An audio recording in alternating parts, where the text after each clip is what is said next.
This podcast is brought to you by lineupmedia.fm.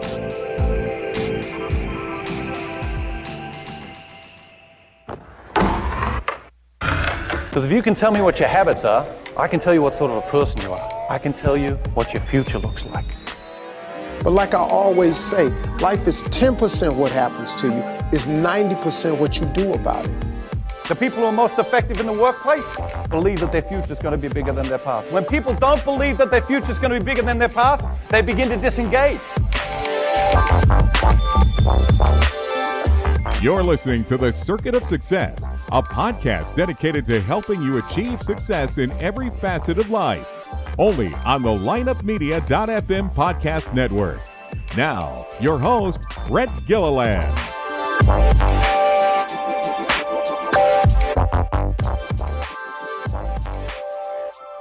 We are live. It's on Facebook here, so we'll see. We're going to let it rip, man. We have no idea. It was supposed to be on YouTube, but we had to adapt, and we don't understand it between the three of us. And so we're here on Facebook. Tom and Jen Satterly, how we doing? Pretty good, other than technologically challenged. We are, yes. Hey, the stock market's fun. That's always good. All right, so we are live here with Tom and Jen Satterly. Last time we connected, you guys were not authors. Now you're big-time authors. In fact, you know what? It came up as a memory about the podcast that you guys did together. Oh, yeah. And I think it was your first one. One of your very first ones you've ever, if not the first one. Yeah, right there where you're at, yeah. Yep. Right here. You sat right in this chair. Yep. Yeah, that was, gosh, probably 4 years ago. Yep. Wow. Exactly. Man, time flies, and now you both are got awesome books. Now we're rich.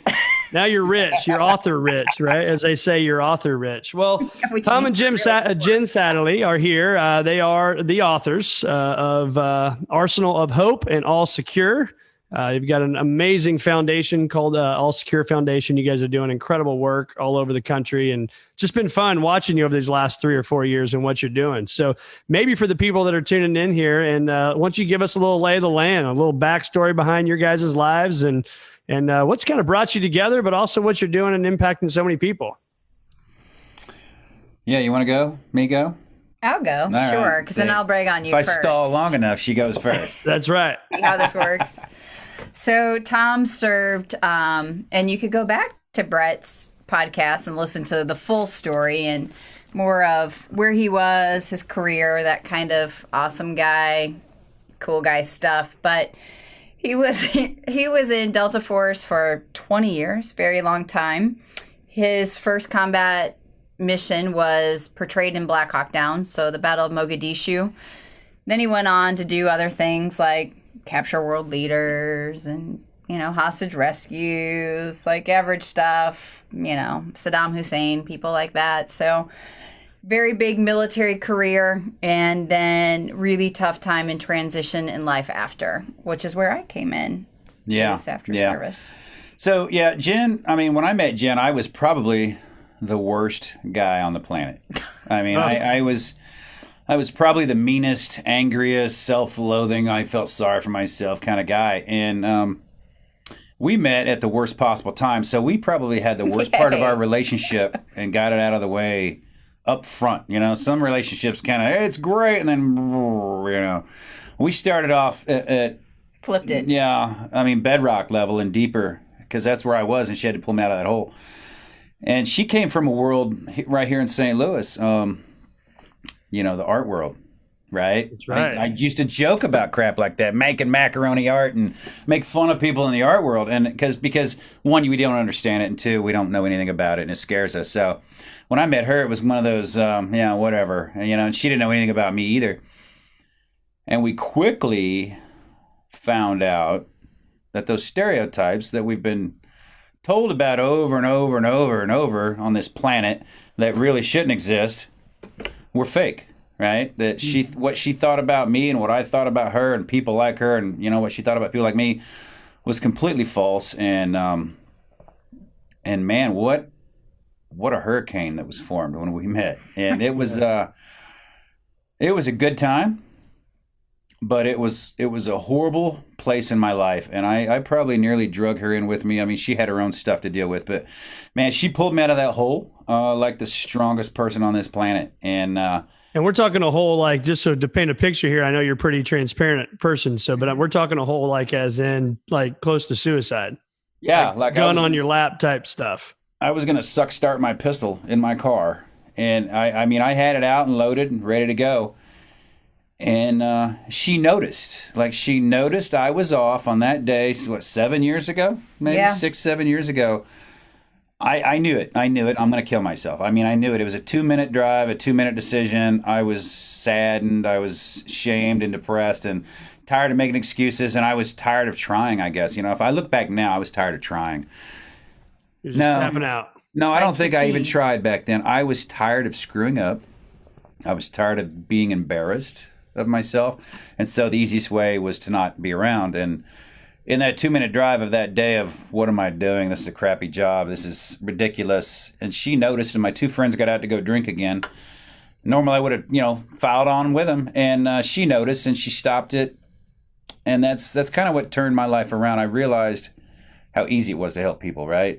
My lack of empathy and compassion for mankind was immense at that time. I didn't care about anybody. And it wasn't that I thought I was better. I didn't care about myself either. No, you thought you were worse. I was worse than everybody, and I didn't care about anybody, so I didn't care about myself for sure. And since that day, she's taught me every day, including today, where I have lessons every day of how to love myself, how to forgive myself, and how to better myself. And so that's what we've come together to do, I think, is to help people learn that lesson and not repeat it or get out of it quicker.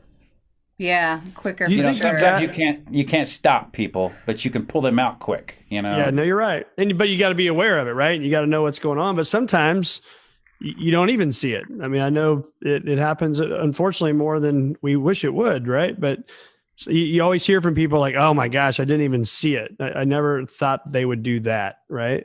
But do you think, Tom, for you, that it was the military, kind of that life was over and you lived this life on these big missions and these big jobs and these big responsibilities, and then that just got eliminated, and now here I am, like, now what the hell am I going to do? Yeah. And you know what? And we tell people now, you'll never have that job again, right? I mean, when you're at the top of your career, and not just military, not Delta, not anybody. Right. Anybody at the top of their career, athletes. I mean, we've talked to athletes. The competition is immense. And so, CEOs, PTSD might be just competition struggle. It might be the fact that you're so worried about how well you do in life compared to others that you're always struggling. And that was my thing. I was always not good enough in my mind, so I always tried harder, and that gets you where you're at. And I worked out longer. If I saw a guy dragging a car with a chain, I'll drag 2 cars with a chain, man. That's what I'm going to do. And it was one of those things that what I thought bettered me crushed me, because when you focus over here, you can't focus over here. Yep. And so, like, athletes and CEOs and anybody in their business, and they're at the top of their game, has to focus to be good at it. This over here gets left behind, and this over here is your family, your children, your friends, your life, who you were, and this is who you become. And then when I come out of that, and it was like, I'll never have that again, right? Yeah. So what will I do? Will it ever be as good? And that depressive feeling and that shame of, I have no other skills, right? I have 0 other skills other than to kill people. That's all I can do, and that's not a lot of need for that for a 53-year-old guy. So, it's right. It's like we don't need old cops, So it was one of those things like, well, I guess I'm done. My job here has been completed. My mission's over, and then I realized that missions, well, like real life missions, always change and better, and you get different missions. And went on with life, and Jen showed me that. You don't have to live in the rearview mirror, right? Yeah. Live in that high school touchdown pass that was my heyday, right? You can't live your heyday, whenever it was.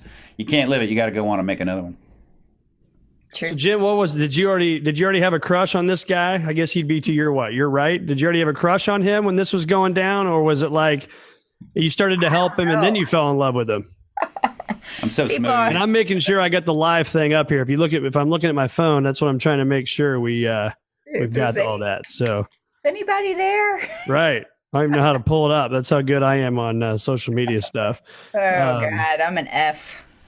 But were you falling in love with him already, or how did that happen? What No. made you take that project on right there? You know what? It's funny. Must have had nothing else to do. I was bored. Yeah, exactly. Just add it to the list of things to do today. I'll take on a combat warrior, but really, no. I think we started as friends, and we, like Tom said, like we came from these very, very, very different worlds, different perspectives, and so I was an anthropology nerd. I still am. I love history channels. I study it still. I studied it then. And so for me, when I met him, it was another opportunity to learn like a different culture, because truly military culture, special operations culture is different. Yeah. And so, I mean, I probably annoyed them to death when I met them because I was constantly asking questions. And one time he was like, why are you always like, what is this? And I'm like, it's fascinating. It's a different world. It's a different culture. So she's like, what's that acronym mean? I go, nobody knows. This entire room of generals don't know what that means. Don't worry about it. She'd go look it up. She'd be the only one in the room that knew what these military acronyms were. And she's like, oh, I know what that means. And people would ask. And I said, listen, nobody knows. Nobody in this room knows. They all act like they know. But she actually knew because she'd go study and research them. I don't want to be, I mean, they had like 25 years ahead of me. So I'm sitting in a room and it's like, I feel everyone has a responsibility to know their audience. And I think my advertising background, like getting to know different clients constantly, studying them, what makes them tick, what makes their business tick, how to communicate with, because really advertising and marketing is relationships. It's really how do you build a relationship with someone. And so when I met Tom and started working in special operations, it was that same kind of puzzle piece for me. Like, oh, what do you do? And how do you do it? And, I started watching movies, which I stopped watching. People always ask, like, have you seen that military? I'm like, I don't watch military movies. I can't. Too emotional. I know too many of Tom plus his friends to insert them into the storylines now. So those movies are fun till they're real. Right. Yeah, until you lived it, right? Until you're part of the movie. Yeah, we don't watch Black Hawk Down. I watched it before I knew him. Can't watch it now, so that's for sure.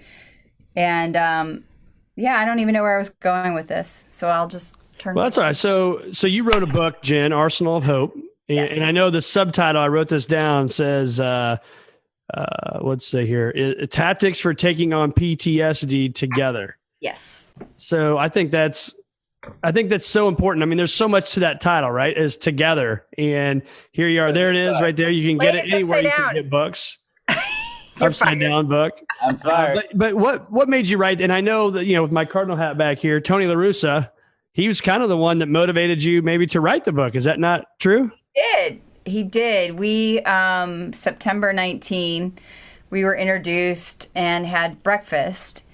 And I was so nervous because I'm a St. Louis girl. I grew up with Tony La Russa. And so I'm like, who's this guy? Tony who? And I'm like, breakfast with who? I'm like, he's really scary too, right? Because the idea I had of him was always that super serious face in the dugout. And then the emotion you would see from Tony was when he would burst out of it and chew somebody out. So I'm like, don't mess with Tony La Russa. Just be nice. It's a nervous breakfast. Hey, Tony. It's like, I don't want anything to eat today. I'll just have a bagel. Thank you. I was sitting there don't. But he was awesome because he, really dove into his story and was talking a lot about what we do, what our foundation does, our background, how I worked in special operations for a few years. And he was like, well, where's your book? Me? What? No, I don't have a book. He's like, you need to have a book. Write a book. And I was playing the coy, I don't know. And literally he's like, hey, stop it, do it, get it done. Yes. Okay. And so you just literally leave from there and go do that? I was like, Tony La Russa said I should write a book. She had to. I you know, and it was funny because then we saw him we saw him in November. He had invited Tom and I out to his conference, Legends for Leaders in Vegas. In Vegas, yeah. And so he said it was there we are hilarious. sitting in Vegas with these people. Bob right? Costas. Bob Costas. And These people. We ended up screwing with Bob Costas, you know. I Walking out, didn't. were you guys leaving without saying goodbye? And I was like, I'm going with these guys. We're going to meet Tony for dinner. Yeah. He's like, let's go have a private dinner. He's like, are you leaving without saying goodbye, Tony? He's like, yeah, of course I'm sneaking out. I didn't want to talk to you. And I was like, oh my gosh. They were like, great. "Come on." It was fun. But we sat there and he's like, where are you at on your book? And I'm like, oh my God, he's totally calling me on it again. So I'm like, I should really think about doing this. I guess. And the first book, when these came in last week, was signed to Tony. And I said, it's all your fault. Send it to him. That's awesome. Well, he's a hell of a man. We miss him now in St. Louis, up in Chicago, I believe, right? Yeah. So what happens? I know I was obviously looking through the book and all that kind of stuff as well. And so when we don't treat it, like, so if Tom doesn't treat it, but then also you as a spouse, so the person that's listening to this or watching this, and they're dealing with somebody that's dealing with post-traumatic stress disorder, or maybe just really bad luck with COVID, or whatever it may be, right? It's in my opinion, maybe not equally, but I think it's pretty close to equally as important for both of you to take care of it. Was that a fair statement? Yep. Oh, yes. So talk about that. Agreed. There's, I was shocked when I started working in military, started understanding PTS, and we had spent all this time, a couple of years by this point, when I really started diving in and talking to spouses. And some of these spouses have been married 20 years. They were military wives. I'm thinking, I'm a veteran wife. I just don't have the handbook, Right. These military wives that have been in it for 20 years, they've all got the handbook, but I don't know these women. Like, can you introduce me? And so I can find out how they live with war at home, because it absolutely is in your home. And I started talking to them, and they're like, what's secondary PTSD? I'm like, you've never heard of that? And they're like, no. Did you know about X, Y, and Z, or how it affects your kids, or these and that? They were all shocked and like, no, I didn't know that. I've never heard of that. And I'm like, we have so much work to do. The problem's bigger than I thought. The lack of awareness and education's bigger than I thought. So that's when we really got proactive, going to different bases and post around the country to do resiliency training. Let's get in there and talk to these families before they go to combat. Of course, we work with people who have gone on many, many, many rotations. Let's start talking about what could come down the road for you. Yep. What can come down the road for your spouse. Spouses are great at recognizing something's different, something's off. Behaviors change, patterns have changed. So to have your spouse involved is critical, but also for the spouse to make sure that they are doing what they need to do for self-care too. Yep. And they're usually the very, very last. And even we know so many spouses who are suffering, and several that have committed suicide. So it's not just an issue with our veterans or active duty. When the war comes home, everyone in those four walls is affected. Spouses, children. We deal with children's suicide. 2 this year. 2 this year. The fathers are like, oh, that was my bullet, and that's their thought process. That was meant for me. Jeez. And my son took it. And now they're distraught and back to drinking and back to more shame. The spouses, stories. And, these stories kill me. And every time we talk to somebody, it's like, oh, I didn't know. So I want to share these stories. Stories of arguments that happen between, married people about PTS, or, no matter how many times I've acted out because I have PTSD, it becomes, she's tired of it. She's tired of hearing it, so she fights back, right? You fight back. No, oh, poor PTSD guy. I understand, you poor thing. It's like, no, screw you. You're yelling at me for years and this and that. And then, you've been claiming this, you've been claiming, oh yeah, and then people shoot themselves and they fall on top of their spouses, and their spouses have to push them off. And stories like that, or stories of the children going and getting the pistol of the father who was going to kill themselves, and they didn't. They got past it, and the son who spent years without a father and sees the struggle, and then the spouses that go through and do the same thing, it kills me, And then we talk to our friends about, hey, so-and-so was acting weird, so I thought I'd call you to call them. Hmm. And I you know how, okay, but you know how easy it is for you just to ask, how you doing? Right. How are you? When I say check on your strong friends, the ones you don't think are in trouble, those are the ones I hear from all the time. Drinking, and I'm drinking, I want to stop drinking. Okay, great. You know what? And then just own it. You know what? I'm just going to drink till I die. That's just what I meant to do. And I can see it, and it kills me. It's like, it's easier to accept your troubles than to deal with it. Oh, you had to work on it because then it takes work, you know? And it's sad because they give in to, I'll always be this way, or I'll always drink, or my dad drank, so I'm going to drink, or I'm just on my path. And I go, I've been there. And That's I know just what's who next. I am, right? Yeah, and I know what's next. I know what's coming, and it's terrifying when they're my friends. And so, I mean, it's terrifying always, but when you know them, it's personal. And then people are afraid. So they reach out to us to reach out to someone because they're afraid to say something. Or they just don't know. Like, or they people don't are know like, what how do I to. do? Or what do I say? And it's so easy to just say, hey, how are you doing? And man, and then talk about some problems that you have. Yeah, that's a That's good how The I more we do. can share, right? The more vulnerable we can be. Usually Yes. somebody else is dealing with that.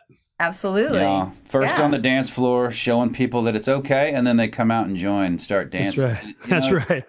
It's sad that it takes a little bit, and that's the part that scares me over and over again. That Don't it's you so think- easy. Don't you think too that I would assume, maybe again I'm wrong here, but you said you've been out since 2010? 2010, December 10 for me, yeah. Yeah, so 11 years now almost. So 10 years, and you've been working a lot on yourself, right? Through all this stuff. I'm sure there's therapists. There's the what was the brain, TMS. the microwave thing you did, kind of, right? Yeah, put a I piece mean, in your you've done mouth. a ton of work, right? But it's never just going to go away, is it? No. But Lesson. it'll lessen, and I'm happy. I'm happier than I've ever been. My friends dog me out about it. People who haven't talked to me in 10 years, they remember grumpy old Tom, right? And I remember grumpy old friends of mine that I don't talk to. And I'm speaking to an old friend today about another friend they're worried about. It's one of those things like, I wasn't friends with him 10 years, 20 years ago. I'm like, man, it's been a long time. It's just weird. We hold on to those memories of, it was just yesterday, but it was 10 years ago, and so much has changed. It's just, it breaks my heart that people live that much in the past and accept it. I talk about the difficulties of admitting that you're getting help. And it's weird because no matter what I've learned in my life, that's considered help to me, right? Yep, You had to help me learn it. You taught me. Teachers help who they're teaching learn, so it's all help. And it just kills me that it takes this long for people to learn something that, I've been taught this, and I rub dirt on it, and I'm a man, and I can't ask for help, and I don't cry in the movies. But man, look at the differences of the world today, the new people are growing up, their emotions are everywhere. They don't even know what they are anymore. And it's like, no, you know what? You can have it all. You have to work at all of it, but you can't have it all. And those who give up on, say, the fact that they need help, and it's embarrassing and it's shameful, and I talk about alcoholics or Alcoholics Anonymous, I go, let's just bring up one thing that's been around forever, AA. You can drink booze and get on a bar and dance naked, and that's funny. That's cool. That's okay, right? That's acceptable behavior when you're drunk. But when you're getting help, you make it anonymous because you're embarrassed that you're getting help to stop drinking. But it's okay to drink it on the bar and act foolish and drive and things like that. I go, now that's an extreme. But if you consider that, you've been taught that being weak or that's weak, and that's not what men do. That's not what people do. You hide that. You don't get help. But you wouldn't learn anything without reaching out to somebody who can help you. So we've changed all the verbiage. We've changed what we call things. It's not therapy. It's retraining your brain. We're breaking the muscle memory of combat. Whatever it is that will sink in on the people we're talking to, because you have to understand where they're coming from, who taught them along the way, because those are their beliefs, and then work within that. Because you can't motivate people. They have to motivate themselves. You can only work within their belief system and kind of get them going in that direction. No, you're right. And I think I've had a business coach for years, off and on, but for 15 years. And is that Is that therapy? Is that help? Is that weak? I want to be better every day, right? We want to serve our clients. We want to serve our community. We want to be better husbands, better spouses, better, dads and moms and whatever. And I think, you look at the best golfers in the world. I'm a golfer, right? So they all have golf coaches. Absolutely. Yeah. Dustin Johnson, number one golfer in the world, has a golf coach. Michael Phelps, the best swimmer in the world at the time, right, had coaches. Absolutely. But yeah, you're right. So what do you find, Jen? How are you helping people, whether it's the warrior or the person at home, to get past that? And also talk to people that aren't necessarily military, right? That may be watching this now or later that says, hey, I need help, or and I'm not even at a post-traumatic stress level, but I just need help, man. I'm having a bad day, a bad week, a bad month, bad whatever. That's what I don't want people to ever say before you start, is that, this is not just a military thing. This is not just a law enforcement or a first responder thing. Everyone has stress on their job. Everyone wants to have a better relationship at home or with other people, and that's what we do, right? That's all we do. Yeah, I mean, even with COVID, there's all different types of people that have shown up with different types of stress and trauma. But PTS can come from a singular incident, so like a really, really bad car accident or something that's singular. To get over something like that and to heal from it is a much shorter time period. It could be anywhere from 6 weeks to a year. It doesn't mean that things won't still trigger you, but you can heal from it. When you have complex PTS with like law enforcement and they're seeing bad stuff every single day, and our veterans who see stuff all the time, that's called complex PTS. And so I really want to make a distinction between that. Tom has had 20 years of trauma, which is going to take a long time to Yeah, that didn't take 6 weeks. Yeah, it's not going to take 6 weeks. Another 20 Some years. people who might have seen something really bad or even be affected by, I've literally coached people who have been watching the news since last March that are having anxiety, depression, needing medication. And I'm like, you have got to turn off the news, please. You have got to disconnect from whatever is causing this kind of stress. Our brains aren't meant to handle this for as long as we've all been handling this. So it is showing up. PTS it's kind of the hot topic right now because people thought of it before as the veteran under the bridge or the guy who's going to shoot up the post office. That's not true, and that's not what it is. So, we help spouses. There have been medical people, nurses that we've helped, law enforcement, veterans, kids, sexual trauma, people who have been raped, or, the list is long, childhood abuse. And so really, this is one of those things that a lot of people get, all different kinds of time periods, all different kinds of healing measures. And so I never attack it like, here's your one-stop shop, all secure foundation. We're going to give you the magic pill. You're going to be fine. Right. Let's assess where you're at, because PTS might include substance abuse or addiction. It often does. Not always, but do we need to deal with how much you're drinking before we can get to transcendental meditation or TMS or some other form of therapy? Yeah. You got to bite it. You got to take little bite-sized chunks. Yeah. Every person's different. What are the 2 or 3 things that you see yourselves doing, or just other, highly successful people that have come out of this? And again, if it's COVID or military, whatever it may be, but even just somebody that may not be dealing with a bunch of stress, but they want to be better, right? They want optimal life. What are the positive side of things that you're seeing that we need to be doing every day? I love that you said positive, because that's like number one. Mindset there is during COVID, right? You could put your head down and watch TV, get your check, and then in a year and a half, whenever this is over, you're going to come out and go back to work, right? Yep. That's it. Yep. Or you can get your head down and get to work, right? This is the time, what'd you say? This is the time Rockefellers are made, right? When things are down, get busy. So we got busy. The good things are the people that took this time to work on themselves. There was tons of family time this year, right? I was joking, we're stuck at home, right? I'm like, stuck at home. Okay. Language. We're blessed to be at home, right? Absolutely. And I was saying this, on podcasts, we're stuck at home. It's COVID. And I thought, you know what? No, we're not stuck at home. We're lucky enough to be able to be at home more frequently than we've been used to spend more time with our family. And it feels stuck because you're used to going away, but How was your life, right? How was your life when you were going to work 12 hours a day and coming home at 8 o'clock at night and kissing the kids on top of the head in their sleep already, and you're gone by 4 in the morning? And you're like, I love my family. I see them, 48 weekends a year maybe or less, exactly. But not during the weeks. It's been a big change. And what you did with that change, like everything else in the world, matters. It's like fear. Everyone has fear. Like, oh, I can't believe you're never afraid, Tom. You're a warrior. I'm like, man, I was terrified every time I did something scary. Yeah. It's what you do with the fear that we all have that defines you. It's what you do with that doubt and that curiosity, and or that judgment that people have, So I've learned a lot of things about replacing judgment with curiosity. Judgment comes from a place of, I hate America, or I hate every place but Missouri because I've never been anywhere but here, so I'm judging the world, right?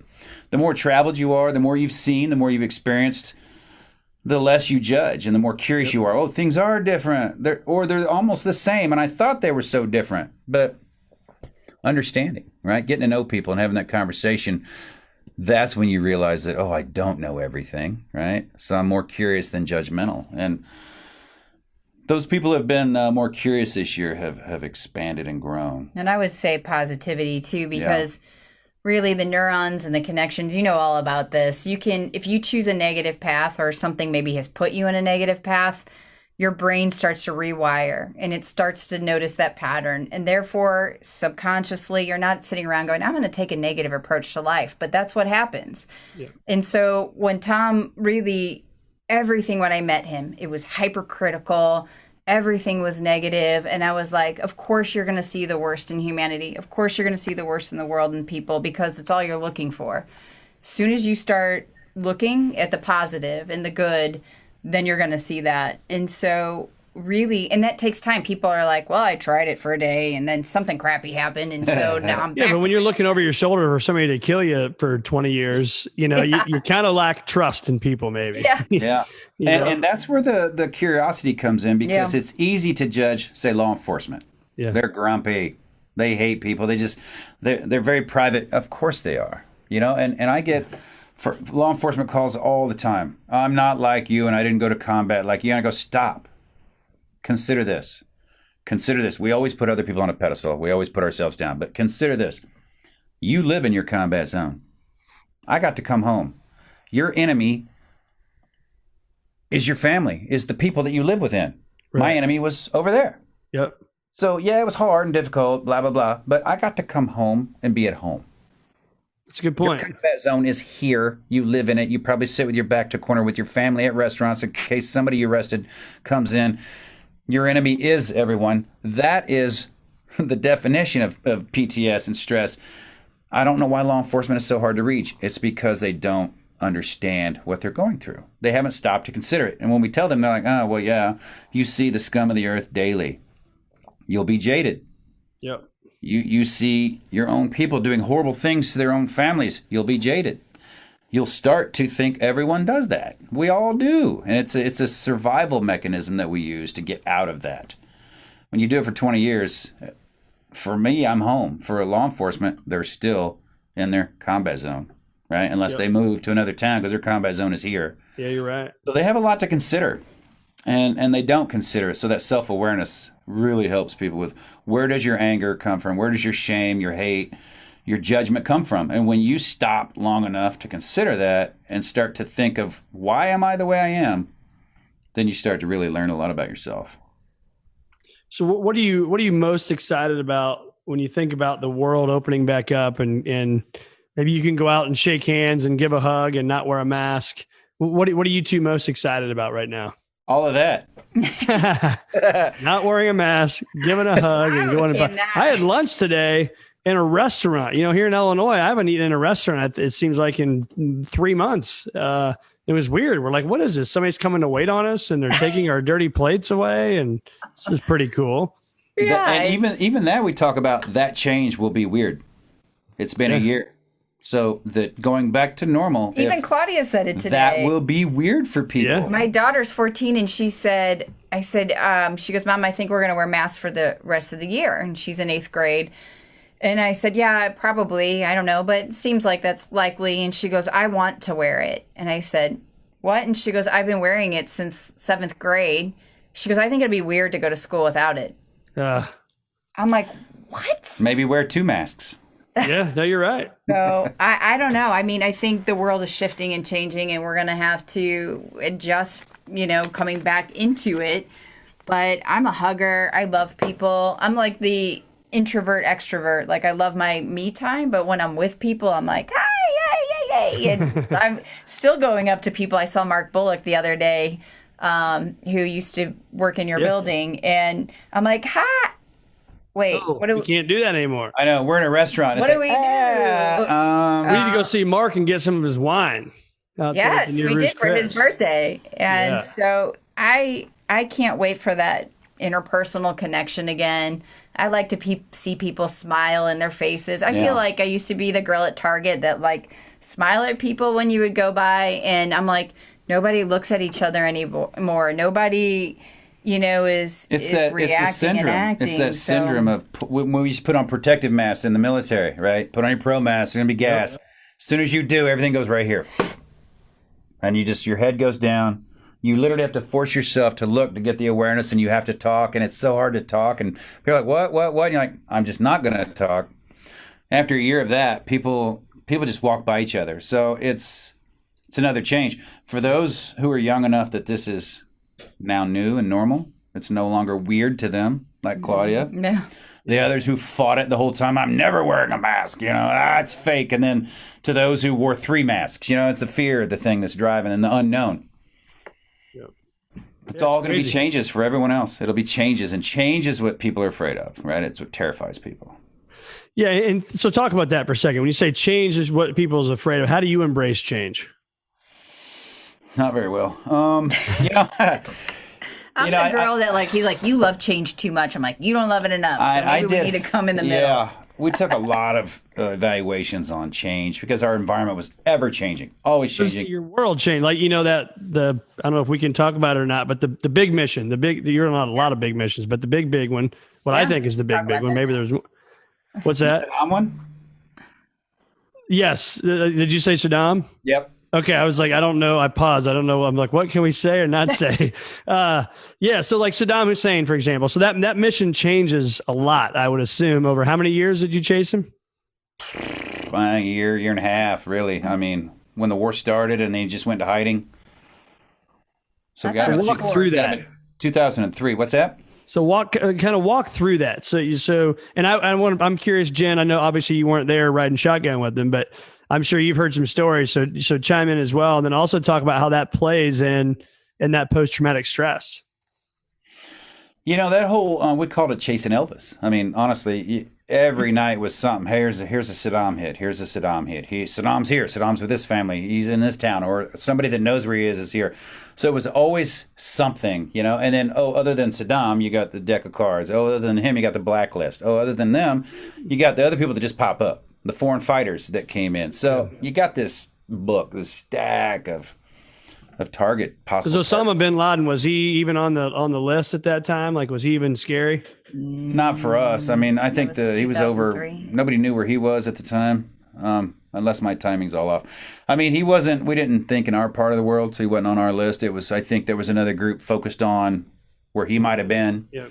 My group is focused on all the Iraqi leaders and all the foreign fighters that would come in and the influencers, the Iranians and things like that.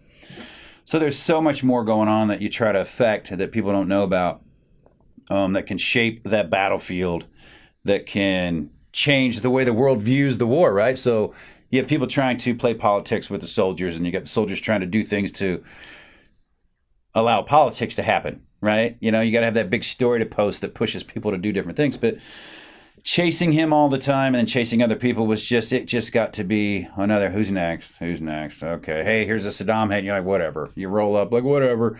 It was like one of those, it's just another guy. Who cares? I don't care what their names were. I cared about my guys going in and not getting hurt and doing their job right. So it didn't matter who we were going for. The night that we got the guy that led to his capture the next night was uneventful. Rolled him up, plastic AK-47 under a mattress, 2 houses down kind of thing. Not even the house we hit. I just happened to see him walking down, sent a team down and brought him back. Didn't know who he was. Hours later, I'm getting woken up, about 10 in the morning probably. Hey, wake up, man. We got a Saddam hit. And I go, again? Again? No, the guy you caught. And I go, yeah. They all know where Saddam's at, right? So it started looking better and better and better. We rolled up to the crit, got another troop involved in the hit, and then they, 2 targets. They picked it because that was their area, and they picked the one that actually had Saddam on it. We got handed the one that had his cook and some other family, people that helped him out on in the town right next to it. And to me, the hit went down like every other hit, no big deal. And I'm on there. This old guy's like, I know where Saddam's at. I know where he's at. I cook for him. And I'm like, yeah. I'm going to strap you to the front of this vehicle. I'm going to tie you there, and you're going to point. I'm going to drive there, and we're going to get him. And I'm on the radio going, hey, I know where he's at. We're going to leave him. I'll take all my guys. They're going to, nope, return to base. I'm like, negative. Negative. And no, negative, return to base. So I'm arguing with my boss. Finally go back, and he's like, hey, come here. I want to show you something. We go in the room, and there he is sitting there. I'm like, man, why didn't you just tell me on the radio? Because radio silence. That was the whole plan. And then the next day, right? Here's another hit. Here's another name. Jeez. And you Back to doing business. Yeah, you get those 30-minute elation periods of woohoo, and that's the parade, and you're the hero, and then, hey, here's another hit, and you're like, oh, all right, back to work, back to work. And then it doesn't really change much for us, right? Capture of a world leader doesn't change anything for us. I don't think it changed anything at the time other than, yay, America won. Yay, he's caught. Now we no longer have to fear that he could come back. But now who's in charge? And oh, by the way, all of his supporters are mad. So you just created another 100,000 people that don't like you even more now. So they're okay. Let's go get at them. So it never really ends. God, it's crazy. So Jen, let's go back to the book, Arsenal of Hope. What's your number one goal? You hope if somebody reads that today, what's the number one goal you hope they get from that? Really hope. And that's where the title came from. And we had a couple different titles. And at the end of the day, I asked myself, what would I want the reader, whether it's a warrior, a spouse, someone who has been through trauma, at the end of the day, what do I want? Just to understand there's a light at the end of the tunnel. There's a way out of it, because when you're in it, it doesn't feel that way. It feels very heavy. It feels very big. It feels insurmountable because there's not a whole lot of information. There's a lot of misinformation. You feel crazy. You feel isolated. You feel all of these things. I want to normalize it essentially and say, hey, when something bad happens, this is the biological response that happens. Now we just have to retrain your brain to step you back out of it. It's possible. Here's tips. Here's definitions. Here's our story. There's other military member stories, other family members, other warrior stories. I hope that it can create a dialogue. I hope it can create this stigma of asking for help as weakness. Let's get rid of that, because it's crazy. Like you said, every golf coach has every golfer has a team, not even just a coach, but I mean, when I really saw these pro athletes and how many people, it's like, that's the guy that warms him up. That's his other trainer. That's his hitting. That's his chef. That's his. Yes. Yeah. And it's so deep and it goes to so many different levels that I'm like, of course, we all need support. We all need to retrain ourselves at some point in our life. It's no big deal. And that's what I hope. I really hope it can normalize it to some degree, provide hope that I can get through it.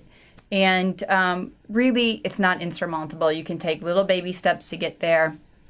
And you could get to the other side of it. He's proof. After 20 years of war, a suicide attempt nearly, addiction issues, 16 different pills from the VA, 3 different wives. I mean, really stack it up. Starting to think it's me. This guy.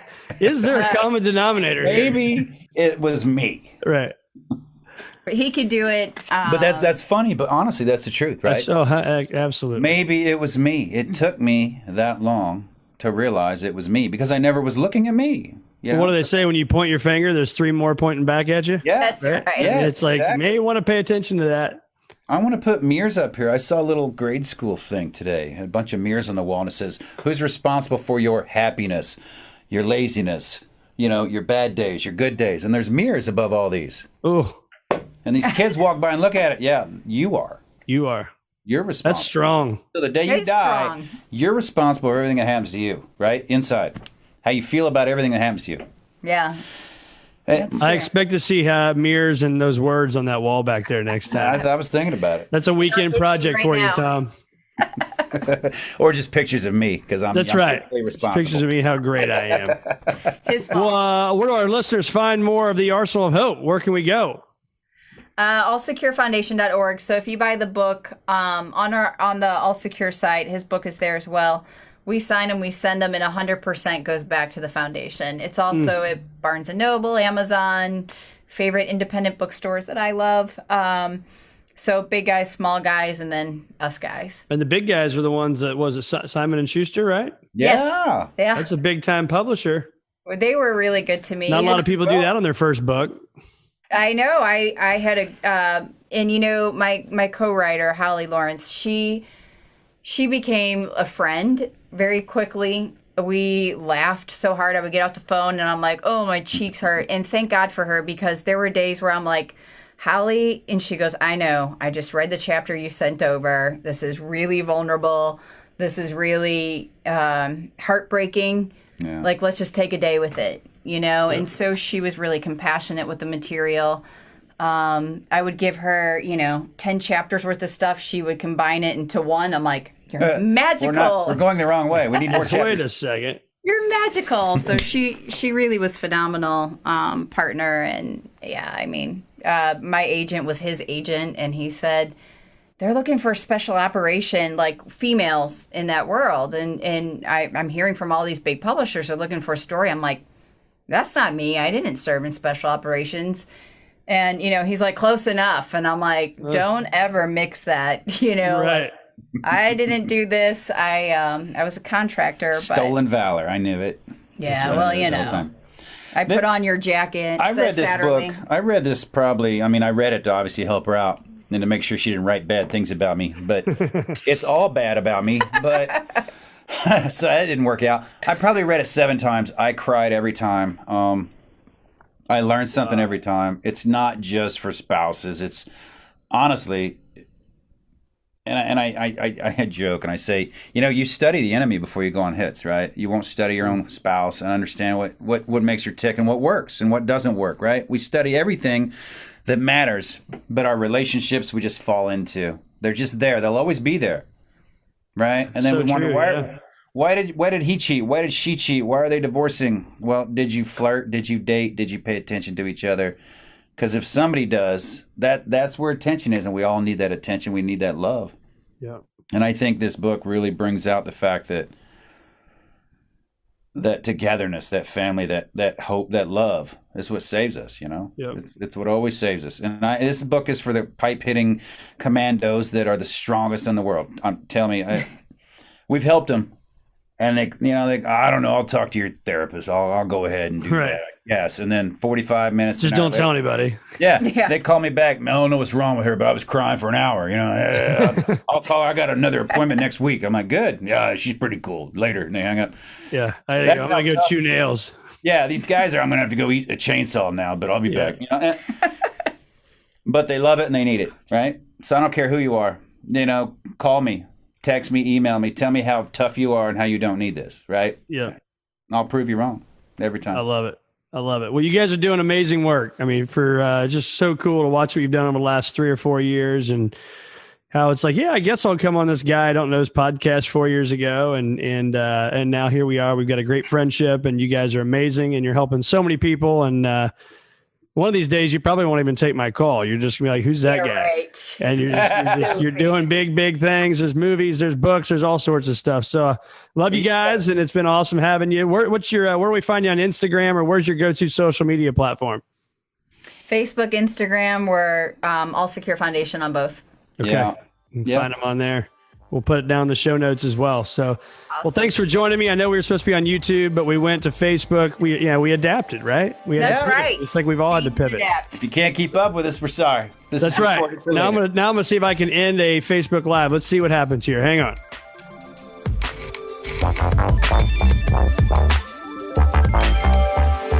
Tune Tune in next week for another episode of The Circuit of Success with Brett Gilliland on the lineupmedia.fm podcast network. Subscribe to the show on iTunes, Google Play, Stitcher, and through our website, circuitofsuccess.com. Follow us on Facebook and Twitter and email any questions to info@circuitofsuccess.com.